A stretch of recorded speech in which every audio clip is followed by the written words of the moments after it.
Saudi अरब में मक्का मुकर्रमा और Medina Munawwara में मौसलाधार बारिश ने जल थल कर दिया है। बैतुल्लाह शरीफ और मदीना मुनव्वरा में बारिश बरसने के रूह परवर मनाजिर देखने में आए हैं। सऊदी अरब के मुतादिद इलाकों में काली घटाएं जमकर बरसी हैं। मदीना मुनव्वरा और मक्का मुकर्रमा में भी बादल खूब जमकर बरसे, जबकि मस्जिद हराम और मस्जिद नबी में भी बारान रहमत बरसने से रूह परवर मनाजिर से ज़ायरीन ने खुशी का इजहार किया और अल्लाह ताला का शुक्र भी अदा किया।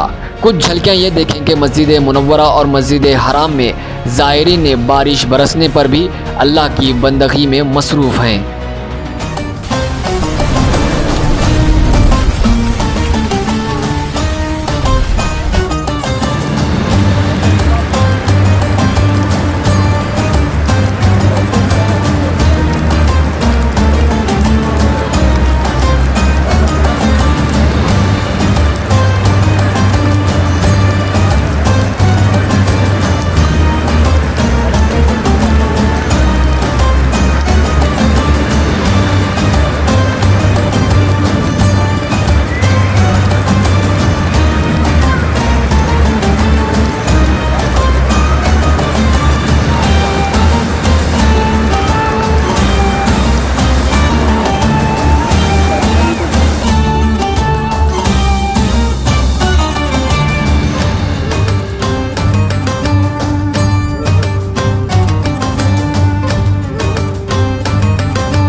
अगर आपने चैनल को सब्सक्राइब नहीं किया है तो जरूर सब्सक्राइब करें, बेल आइकन भी प्रेस करें ताकि खबरें आप तक बर वक्त पहुंच सकें। मजीद अपडेट्स के लिए आप व्हाट्सएप ग्रुप भी ज्वाइन कर सकते हैं, लिंक डिस्क्रिप्शन में मौजूद है।